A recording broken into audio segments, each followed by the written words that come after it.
제5장 치유와 온전성 1. 서문 2. 결합하기로서의 치유 3. 속죄의 마음 4. 하느님을 대변하는 음성 5. 구원으로의 안내자 6. 치료와 가르치기 7. 두 결정 8. 시간과 영원 9. 영원한 고착 1. 서문 치유하는 것은 행복하게 만드는 것이다.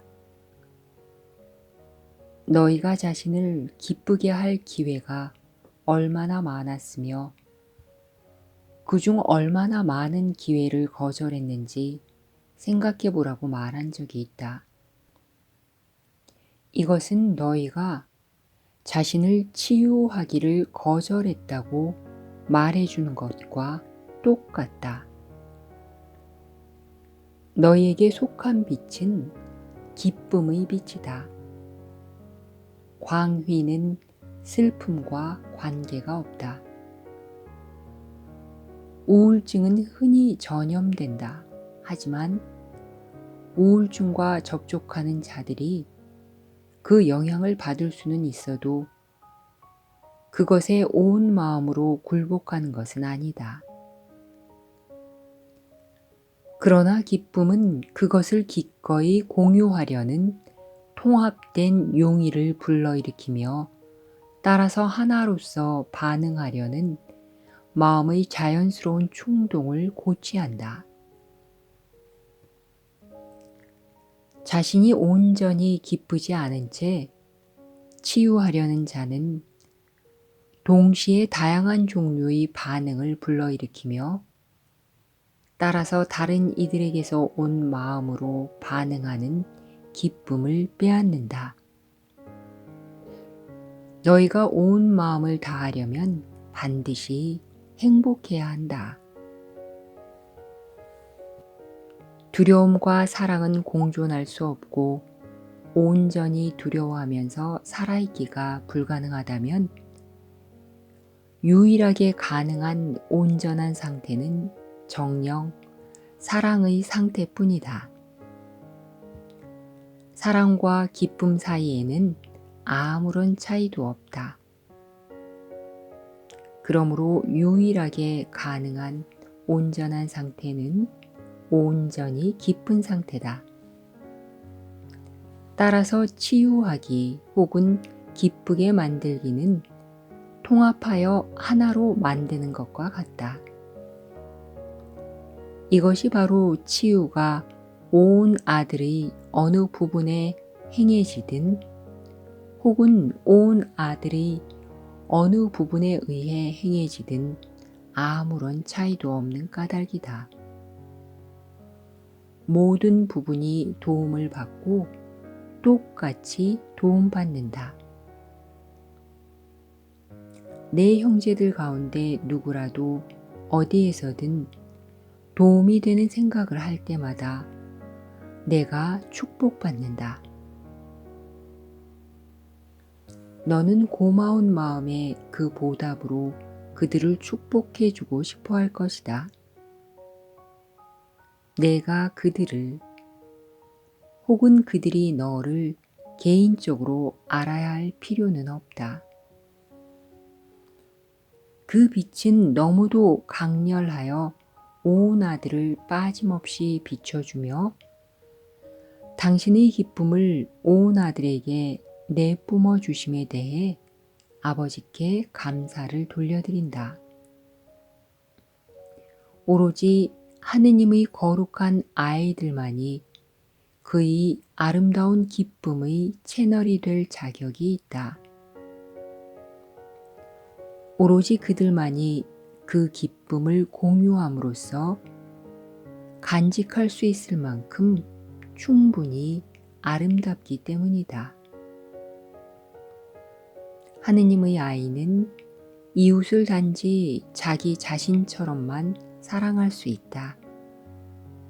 그런 까닭에 치유사의 기도는 다음과 같다. 제가 저 자신을 알듯이 이 형제를 알게 하소서.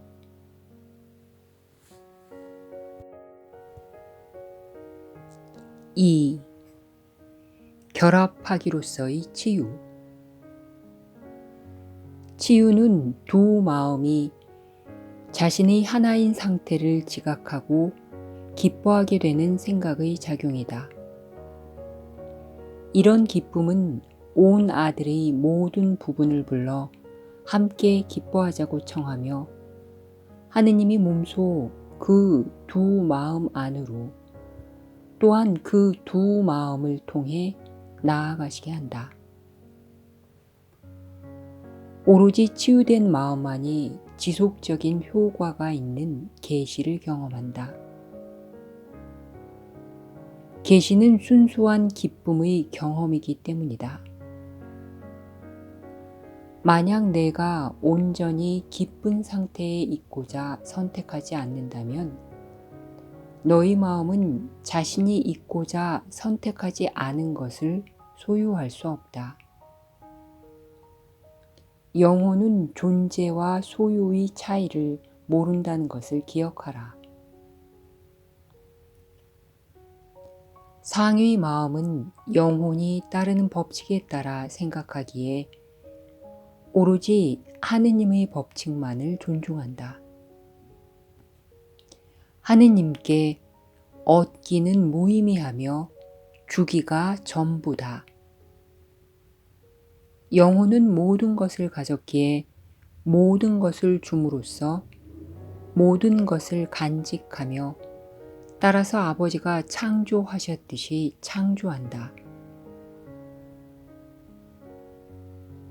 이에 대해 생각해 본다면 이런 종류의 생각하기는 사물의 소유에 관해서는 전혀 생경한 것이지만 아이디어와 관련해서는 심지어 하위 마음조차 꽤 이해할 만한 것임을 알 수 있다. 내가 물질적인 소유물을 공유한다면 실제로 그에 대한 소유권을 분할하는 것이다. 하지만 아이디어는 내가 공유한다고 해서 작아지지 않는다. 내가 어떤 아이디어 전체를 주어 버렸더라도 그 아이디어 전체가 여전히 내 것이다.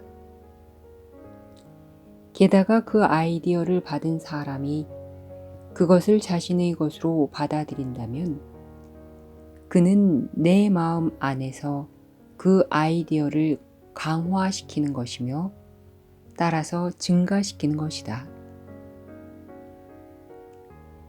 세상이 단지 여러 아이디어들 가운데 하나임을 받아들일 수 있다면 너는 에고가 주기와 잃기를 거짓되게 관련시켰다는 것을 깨닫게 되며 따라서 그에 대한 믿음 전체가 사라진다. 다시 깨어나는 과정을 몇 가지 간단한 개념을 가지고 시작해보자. 생각은 주어짐으로써 증가한다. 생각은 생각을 믿는 자가 많아질수록 더 강해진다. 모든 것은 저마다 하나의 아이디어다. 그렇다면 주기와 잃기가 어떻게 의미 있게 관련될 수 있겠는가? 이것은 성령께 보내는 초대장이다. 나는 위에 올라가서 아래에 있는 너에게 성령을 데려다 줄 수 있다고 말했다.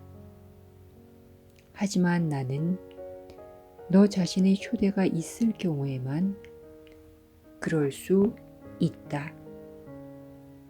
성령은 너 자신의 바른 마음에 지나지 않는다. 성령은 또한 나의 바른 마음이었다.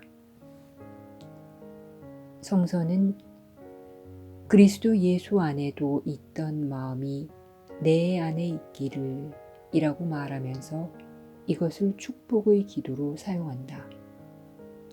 이것은 기적심이 베푸는 축복이다. 이것은 내가 나와 함께 그리스도의 생각하기에 동참하여 내가 생각했듯이 생각할 것을 청한다. 성령은 성삼위일체 중에서 유일하게 상징적인 부분이다. 성서에서 성령은 치유사, 위로자, 안내자로 불린다. 성령은 또한 성부, 성자와는 별개로 분리된 어떤 것처럼 묘사된다. 나 자신도 내가 가면 너희에게 다른 위로자를 보낼 것이며 그는 너희와 함께 머무를 것이다 라고 말했다. 너희가 성령이라는 개념을 정확하게 파악하기 어려운 까닭은 그것이 실로 상징적이어서 여러 다양한 해석의 여지가 있기 때문이다. 나의 바른 생각은 보편적인 영감에서 비롯되었는데 그것이 바로 성령이다. 한 사람이자 하느님의 피조물들 가운데 하나로서 나의 바른 생각은 나에게 다른 무엇보다도 먼저 이런 영감이 모든 일을 위한 것임을 가르쳐 줬다. 이를 알지 못했다면 나 스스로 그것을 가질 수 없었을 것이다. 이 맥락에서 알다라는 단어는 적절하다. 거룩한 영감은 알에 너무도 가까워서 알을 불러일으키기 때문이다. 더 정확히 말하자면 알이 오도록 허용하기 때문이다. 우리는 앞에서 더 높은 지각, 즉 참된 지각에 대해 말했는데 이것은 진리에 너무도 가까워서 하느님이 몸소 그 좁은 간격을 건너오실 수 있다. 알은 어디로나 흘러갈 준비가 되어 있지만 거스르지는 못한다. 따라서 너는 비록 알을 결코 이룰 수는 없을지라도 가로막을 수는 있다. 성령은 그리스도 마음으로서 지각 너머에 있는 알을 감지한다. 성령은 분리와 함께 보호 수단으로서 생겨났으며 그와 동시에 속죄가 시작되도록 공호하였다. 그 전에는 치유의 필요성이 전혀 없었으며 그 누구도 위로 없이 있지 않았다.